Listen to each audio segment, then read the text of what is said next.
pas passer sous silence. La rencontre marquante, c'est probablement, à y penser avec de recul, c'est peut-être la rencontre qui m'a marqué le plus pour continuer par après au niveau de l'expérience d'autogestion de Trécophile dans le mouvement des coopératives ouvrières de production. Et c'était avec Pierre Allard. Donc, Pierre Allard, qui était à ce moment-là, là, on parle de 1975. On est à l'été, à l'automne 75. Je pense qu'il était arrivé à l'improviste, je ne me souviens pas qu'il avait appelé avant. Et Pierre était à ce moment-là directeur général de la coopérative Les Serres de Manceau, qu'on appelait à l'époque. Donc, il faisait de la culture de tomates. Il était établi à Manceau, donc près de Québec. Il arrive un après-midi, quand il est arrivé à l'usine, il est arrivé avec le libraire Henri Tranquille, qui à l'époque était très, très, très connu. Il y avait une librairie très engagée à Montréal, tout ça. Et là, on commence la discussion. Je pense qu'on l'a fini à 2 heures dans lui. On a vraiment, mais vraiment, pour moi, ça a été une rencontre qui m'a éclairé comme c'est pas possible. Je pense que c'était un peu la même chose pour Pierre aussi. À sa façon, puis à la mienne, on était engagés dans notre milieu, mais engagés avec une vision de l'extérieur de notre projet. Pierre, lui, c'était au niveau de toute l'agriculture, la culture en serre. Ça a l'air comique ce que je veux dire, mais quand il est venu à l'usine en 74-75, le ministère de l'Agriculture, à l'époque, ne croyait pas ça, lui, à la culture, qu'on pourrait devenir sinon autosuffisant au Québec en ayant de la culture en serre. Et le fait de ne pas croire, c'est qu'à ce moment-là, il n'y avait aucune politique qui se mettait là-dedans, il n'y avait pas de financement, il n'y avait rien, il ne croyait pas. Bon. Ça fait résultat, il y a beaucoup d'importations qui se faisaient dès qu'on ne pouvait plus cultiver la terre, tout ça. Donc, Pierre, c'était sa bataille, c'était son combat avec son monde autour de lui.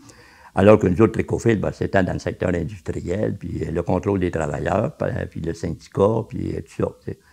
Et là, quand on définissait les problématiques que lui, il vivait avec son groupe, puis nous autres, avec Trécophile, on s'est rendu compte à ce moment-là qu'on avait les mêmes problèmes, même si on n'était pas dans les mêmes secteurs d'activité. Donc, cadre juridique inexistant. Outils de formation à peu près inexistants comme tel. La question de la promotion du modèle auprès des partenaires, auprès du public en général, tout ça. La concertation du mouvement, il n'y avait pas de mouvement des coopératives de travail. Donc, c'est à peu près ces 3-4 grands axes-là qui ont été identifiés et qui vont se développer, mais c'est à partir de cette rencontre historique-là, à partir des échanges avec des personnes comme Pierre Mauroy, Jacques Parizeau, Louise Payette, qui s'est joint à nous autres, qui vont aussi adhérer à ce modèle-là pour développer les coopératives de travail, que ça va nous conduire après ça avec l'implication du gouvernement, une table de concertation, puis un début de mouvement, puis etc.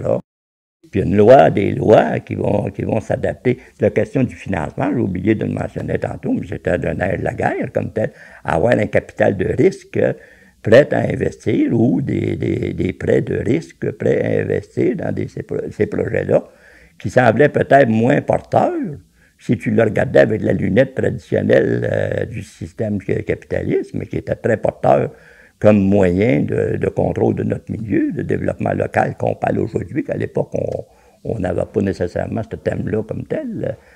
Et ça, c'était vraiment le pilier, disons, le pivot. Et Trécophile a été un des grands instigateurs de la mise en place de tout ça, comme Pierre, avec Manceau et d'autres coopératives, s'est joint, les coopératives forestières, d'agriculture groupe, des coopératives en alimentation naturelle qui se développaient à l'époque. Donc, on était dans les années 70, il ne faut pas l'oublier, on était dans des années d'effervescence inimaginable, que ce soit au plan politique, que ce soit au plan culturel, mais c'était la même chose au niveau social puis économique aussi.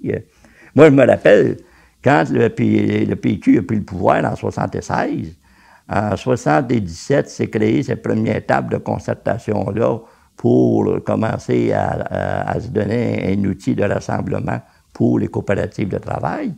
Et On se rencontrait, on était à 12, 15 alentour de cette table-là, qui venaient de partout du Québec, comme tel, tous des leaders dans leur milieu, aussi passionnés que Pierre pouvait l'être, que moi-même je pouvais l'être, tout ça. Et nos rencontres prenaient pas de fin, comme tel. Et un des grands sujets qu'on discutait, c'était qu'après avoir passé les dossiers, on s'en allait souper ensemble. Et un des grands sujets qu'on discutait, c'était de dire qu'est-ce que c'est pour... comment serait quoi le Québec indépendant, à part de dire d'avoir un Québec indépendant, mais socialement et économiquement, ça veut dire quoi pour nous autres? Et là, ça germait comme c'était pas possible. Donc, pour nous autres, comme beaucoup dans la société aussi, je pense, c'est l'indépendance du Québec, on y a toujours cru, puis moi-même aujourd'hui, j'y crois encore, mais lié aussi avec un portrait aussi qui tient compte de l'évolution de notre société comme telle. Puis l'image qu'on avait dans ce cadre-là, c'était toujours de dire, c'est bien beau l'indépendance, mais si tu viens pour vendre des tomates 2 fois plus cher, bon, ça fait que... Donc, c'est ça, tu sais, c'est à ce niveau-là.